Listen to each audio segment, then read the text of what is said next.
Hello friends, स्वागत है आप लोग का हमारे यूट्यूब चैनल अर्चना ऑनलाइन क्लासेस में। आज के इस वीडियो में हम आपको बिहार बोर्ड मैट्रिक एग्ज़ाम 2025 के लिए साइंस के कुल 10 अति महत्वपूर्ण प्रश्नों को लेकर आए हुए हैं, जो कि क्वेश्चन आपके एग्ज़ाम में बार बार पूछे गए हैं और आपके एग्ज़ाम के लिए भी काफ़ी महत्वपूर्ण है। तो इन क्वेश्चन के साथ ही हम आपको एक्स्ट्रा में भी क्वेश्चन को बताएंगे।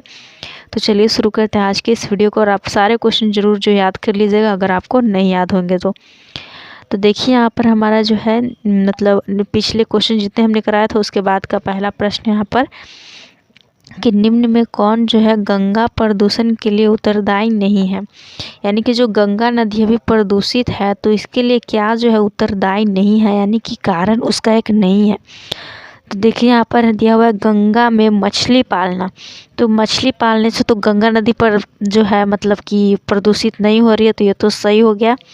नेक्स्ट है गंगा में कपड़े का धोना। तो कपड़ा धोने से डिटर्जेंट ये सब रासायनिक पदार्थ ये सब ही जाते हैं नदी में, प्रदूषित करते हैं, तो ये तो नहीं होगा। गंगा में अधजले शव को बहाना, तो ये भी जो है गंगा प्रदूषण हो जाएगा इससे, मतलब कि। नेक्स्ट है गंगा में रासायनिक अपशिष्ट उत्सर्जन। तो रासायनिक केमिकल इस सब को डालने से भी गंगा नदी जो है प्रदूषित होती जा रही है, तो इसलिए इसका हमारा ऑप्शन ए ही सही हो जाएगा।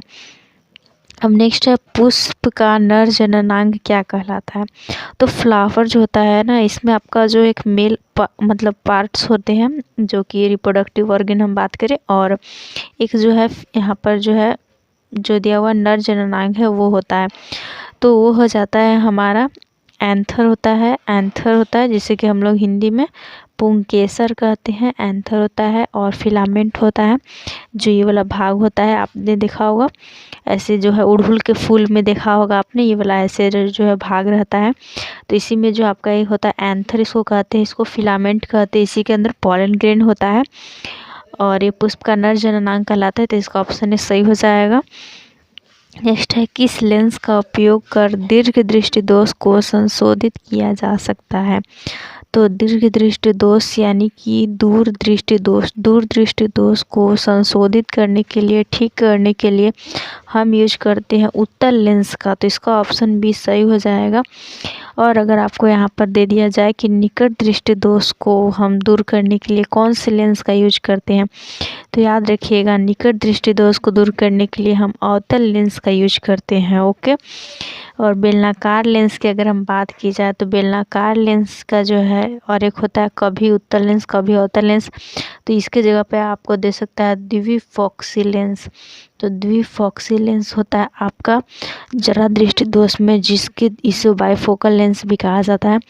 तो ये जरा दृष्टि दोष में काम करता है और बेलनाकार लेंस जो आपका अबिंदुकता हो जाता है उसमें कार्य करता है। ओके, तो आप लोग इसको जरूर याद रखिएगा क्योंकि इससे प्रश्न आएंगे ही आएंगे, क्योंकि आपके दुगने प्रश्न पूछे जाने वाले हैं। और नेक्स्ट है व्यंजक चूर्ण का रासायनिक सूत्र क्या होता है। तो व्यंजक चूर्ण का रासायनिक सूत्र हो जाता है CaOCl2, तो इसका ऑप्शन बी जो है वह सही हो जाएगा।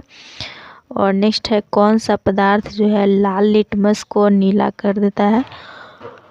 तो लाल लिटमस को जो है नीला करने का कार्य करता है अम्ल ही जो है वह लाल लिटमस को नीला करता है। तो यहाँ पर जो है हमारा ऑप्शन है इसका सही हो जाएगा। अगर क्षार रहता है तो वह नीला लिटमस को लाल कर देता है। ओके।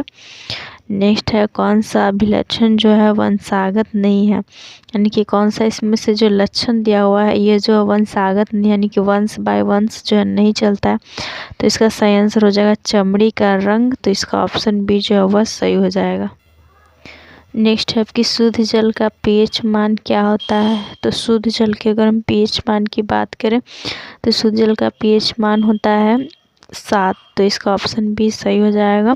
शुद्ध जल कौन सा होता है, शुद्ध जल होता है हमारा वर्षा का जल, जो वर्षा होते टाइम जो आपका पानी बरसता है तो वो शुद्ध जल होता है। ओके, जो कि ज़मीन पर गिरने के बाद वो फिर अशुद्ध हो जाता है। नेक्स्ट है कौन सा कार्बन यौगिक सबसे अधिक अभिक्रियाशील है। तो यहाँ सबसे अधिक अभिक्रियाशील कार्बन यौगिक की बात की गई है, तो राइट आंसर हो जाएगा आपका option number C C2H4। Okay. Next है हाइड्रोजन के दो परमाणुओं के बीच कितने बंध बनते हैं, यानी कि बॉन्ड बनते हैं। तो हाइड्रोजन के अगर हम दो परमाणु को लें तो उनके बीच आपका रहता है क्या रहता है, सिंगल बॉन्ड, केवल एक ही बॉन्ड रहता है, तो ये हम कह सकते हैं एक आबंध बनते हैं। तो ऑप्शन ए सही हो जाएगा। इसके विपरीत नाइट्रोजन के अगर हम 2 परमाणु लें तो इसके बीच त्रिआबंध बनते हैं। ओके, ऑक्सीजन के परमाणु के बीच 2 आबंध बनते हैं। तो ये सब आपको याद रखना है। अगर आपको इसमें कहीं डाउट हो रहा है तो कमेंट करके पूछ सकते हैं। अब नेक्स्ट और लास्ट क्वेश्चन है आपका कि विद्युत ऊर्जा का व्यापारिक मात्रक क्या होता है। तो ऐसे अगर सिंपल सिर्फ ऊर्जा का आपको यूनिट पूछे, ऐसा मात्रक पूछे, तो आपको बता देना है कि वह क्या होता है।